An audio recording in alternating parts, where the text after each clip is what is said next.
Сәлем қыздар, бүгінгі мастер-классымызда мындай резинка тоқып үйренеміз. Бұл резинканы шарфқа пайдаланса болады, және свитер тоқыса да мынандай топ-томпақ өте әдемі болып шығады. Мен мұнда спицияға 21 жіп теріп алдым.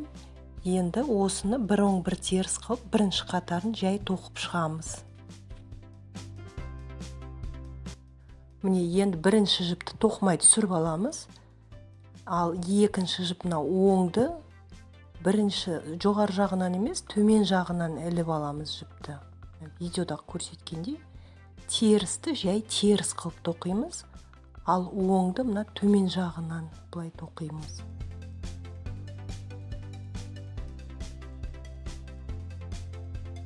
Теріс жағынан да тура осылай тоқимыз.